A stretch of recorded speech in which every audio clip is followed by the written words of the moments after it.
Hi everybody, Jim Ostrowski back with the Liberty Moving podcast. Even Grok knows about the podcast and had an interesting analysis of it earlier on Facebook today. So I started out the day, I was in Livingston County arguing for the Second Amendment, did okay, no final decision. I happen to mention though that the Second Amendment is our most important right. And one of the reasons is that we don't have the mass slaughter of civilians like they did in Sudan yesterday. 1,500 civilians slaughtered. When are people going to wake the fuck up? And this is what I do, by the way, when I go to court. I try to educate the judges. Somebody's got to explain it to them. I also cited my 2 books in my legal brief on the Second Amendment. I was supposed to do this podcast Wednesday when it was beautiful in Buffalo. Now it sucks and it's windy. I don't care about the cold too much because this is an all-weather podcast, but the wind sometimes interferes with the audio. So I hope it's not too bad using an iPhone. It's nice equipment. So what I want to talk about today is an idea I floated a couple days ago. I kind of just thought of it, but it's really an old idea because I thought of it 15 years ago. I'm sort of reviving the idea as part of my campaign for chair of the Libertarian Party, which will be decided in May next year in Grand Rapids. And that idea is a Libertarian Hall of Fame. And I know that's going to strike people as an odd idea because after all, the Libertarian Party was founded in 1971 and they've never won an election statewide or nationally. I know, and that's the point. This is what I want to talk about today. The problem with the Libertarian movement and the problem with the Libertarian Party, one of the problems, there's many, is the word libertarian. One of the problems with the word libertarian is that it's a neologism. Neologism, it's a fancy word for a new word. And you can argue about whether it's a new word, but it's a new word. It was a new word, and I think it was first talked about in the 50s and a little bit in the 60s, but the libertarian movement didn't really get going as a movement until about 1969, 1970, 71. Doesn't matter. The date doesn't matter. So they needed a word to distinguish the movement from liberals and conservatives, the terms of the day. And the word libertarian was out there. Some belief that was used on the left, but it's a word it was an obscure term. Sometimes it was meant to mean the metaphysical doctrine of free will, which is, yes, it's related to politics, but not really. So, new word. Here's the problem. And this is a big problem. This is not a small problem. This is not a technical problem. This is a big fucking problem. The libertarian movement is quite old and has had a profound effect on history. But nobody knows this. Why? Because when these various libertarian movements got started in 1846, created the pre-founding fathers, who the founding fathers emulated and whose ideas they borrowed to write the Declaration of Independence and create a new country. None of these people were known as libertarians at the time. And long story short, and I don't know how long this podcast is going to be because my point's very simple. That's why we need a Libertarian Hall of Fame. So if I'm elected chair, we're going to do it. I'm going to figure out how to do it. It's all going to be legal, kosher, all the T's are crossed, I's are dotted, and all that bullshit. I'm a freaking lawyer for 41 years. My father was a lawyer for like 55 years. So don't worry about the technicalities. We'll take care of that. We're going to do it, though. And where are we going to do it? We're going to do it in Philadelphia. It's a no-brainer. That's where the country was founded. And, you know, are we going to get a historical building or a new build? We're going to do a new build. I assume that there's just no historical properties left that aren't already snapped up. And to sort of jerry-rig an old building, you know, very difficult. Get all the permissions and the zoning and all this other stuff. Extremely difficult. It's going to be a new build. It's going to be in the historical district or as close as we can get. There'll be opposition to it, but we'll figure it out. We'll get it done. And, you know, if we can't do it in Philly, you know, we'll pick another spot. But I think it should be done in Philly. Architectural style. This is the biggest no-brainer of all time.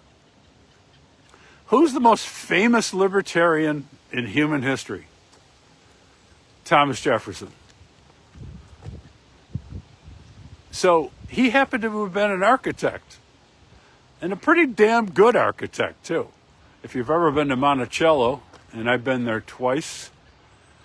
If you've ever been to the University of Virginia, I was there once, just to see Jefferson's architecture, because he designed it.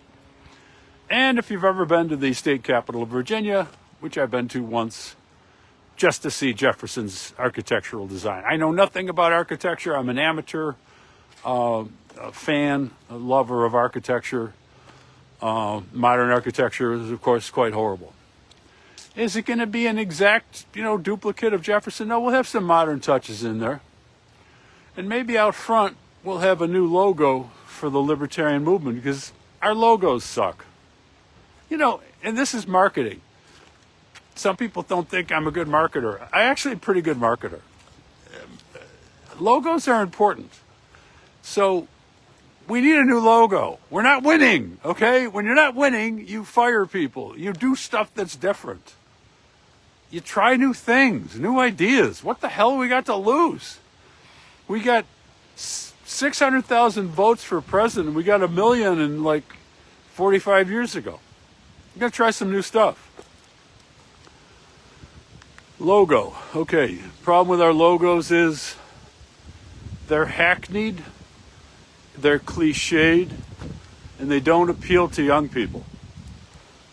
The eagle, the Liberty Bell, and God forbid the Statue of Liberty. I mean, yeah, we all love the statue. It's dead. It's a cliche. It doesn't mean anything.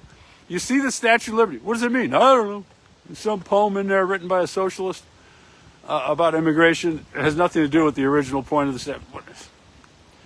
So we're going to, you know, if I have any say in it, and if you don't want me to do it, just vote against me for chair. We need our logo should be something timeless, like the dove with the olive branch. It's perfect. So maybe we get a sculpture to do a sculpture with our logo in the front.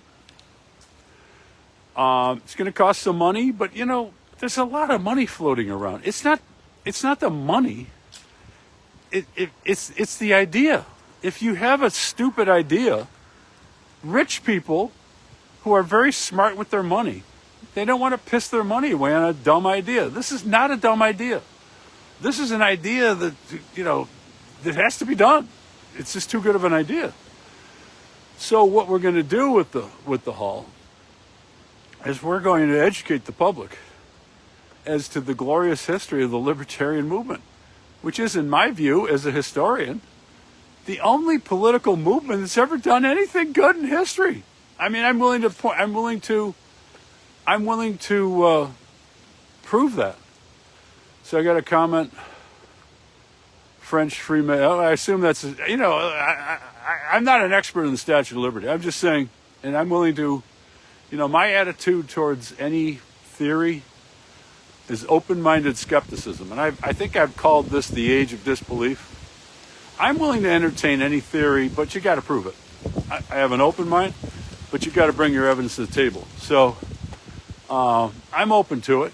I just need the details. So what we're going to do with this Libertarian Hall of Fame is we're going to put people in there, and the public's going to say, I didn't know he was a libertarian. Are you kidding me?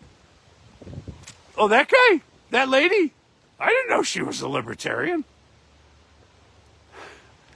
So this is what we're going to do. We're going to talk about the various movements throughout history, such as the Levelers, such as the Democratic Republicans, Jefferson's party, that were substantially libertarian or significantly libertarian. We can get in, we'll have a committee of really smart people, a lot of PhDs in history, but not just PhDs, some other people too. Maybe maybe some business people who are successful in life. Everybody brings something to the table. We'll have a board of, people selecting who gets in and who doesn't get in, just like any other Hall of Fame. And again, when H.L. Mencken gets admitted, and I'll nominate him, people are going to say, I didn't know H.L. Mencken was a libertarian. I didn't think you guys had anybody decent who was a libertarian throughout history. So I'm not going to rattle off all these names. But that's the point. And so I think this is a great idea because we will educate the public, not to get repetitive, as to all the names that libertarians have been known by through the years. Libertarians used to be called liberal. So there's obviously mass confusion about that. We used to be called a lot of things. We used to be called radicals. There's libertarians who are anarchists. And while anarchism has not been a particularly successful political movement, some of these people did some very good work. Like Lysander Spooner was an activist against the fugitive slave law. And I think he represented escaped slaves in court. Don't quote me on that. I believe that's true. We'll check all that out. So we'll do that. We will identify all these heroes throughout history that the public doesn't know anything about, which is why they say, oh, the Libertarian Party's a joke. The Libertarian Movement's a joke. No, it's not. It's not a joke. It's as serious as a fucking heart attack. In fact, again, as a historian, my contention is that the liberty movement, the libertarian movement, created the modern world. Now, there's a lot of bad things in the modern world, and I'm going to say this. We're not responsible for the bad stuff. The bad stuff in the modern world is the result of the fact that the libertarian revolution was never completed. And really, around 1913, it was abandoned. And we put this sociopath, Woodrow Wilson, in charge. And you've had these progressives and or leftists, and now it's left progressivism. And, the corrupt Republican Party as well. They've been in charge ever since. And so the people will know who these people are.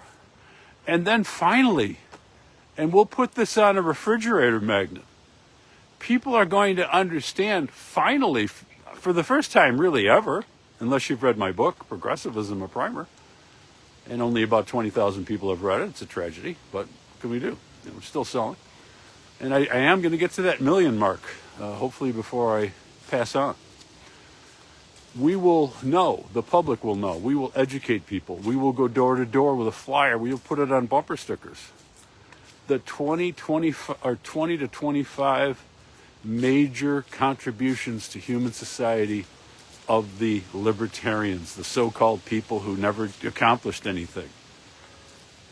Huge, massive accomplishments that are still a part of modern society, except that we have gotten away from them to a large extent.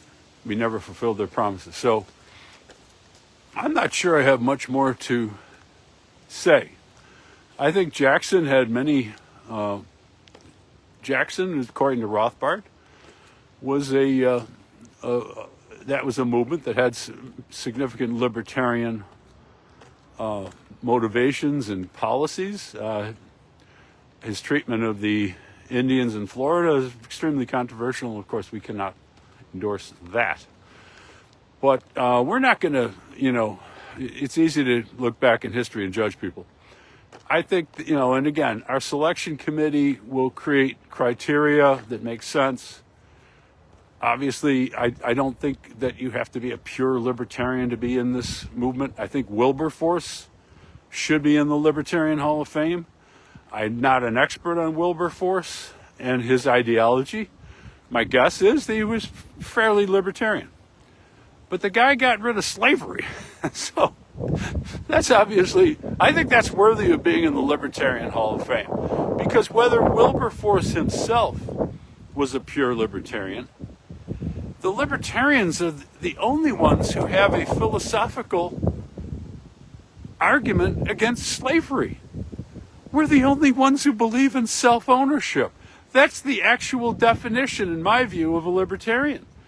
And that idea pops up by a guy who's going to be in the Libertarian Hall of Fame, if my vote means anything, in 1646. So whether Wilberforce himself was a libertarian, I don't know. I'm not going to repeat myself. I'm not an expert in Wilberforce. I just did repeat myself. But he was using a libertarian idea, so that deserves recognition. So that's basically the idea. This is very inchoate, is your big word for the day. But it's going to cost at least $5 million to do it. I mean, it's probably going to cost more. But we don't have to have all that money all at once. You can build in stages. You can start small. But if anybody out there has significant resources, I wouldn't mind being contacted. I'm not going to hold you to anything. I don't have a corporation. I don't have anything. But it would be nice to know if there's people out there who are interested in this idea and willing to put in a few bucks. I, generally speaking, do not raise money, except when I'm starting museums. Because museums are not money makers. They're money losers. So you do need donations for that. But again, finally, to sum up, I'm running for chair of the Libertarian Party. I've already promised we're going to use we're going to have a massive shift in strategy, not completely away from politics, but heavily towards direct action. I think these ideas, which I won't talk about here, will double or triple the size of the party, so we'll be able to walk and chew gum at the same time. We'll still be able to run candidates and we'll do the direct action, but we are going to do the first ever international libertarian strategy conference. We're going to do it in Nashville, Tennessee. And there's a reason for that, which I'll explain as we go forward. And then I'm going to form a special committee, if I'm elected in May, to plan and build a Libertarian Hall of Fame. Whether it's done under the auspices of the Libertarian Party or the Libertarian Party just kickstarts the project, it doesn't fucking matter. It's going to be done if I have anything to say about it. So that's all I have to say about that. And have a great weekend, everybody. The wheels are always turning.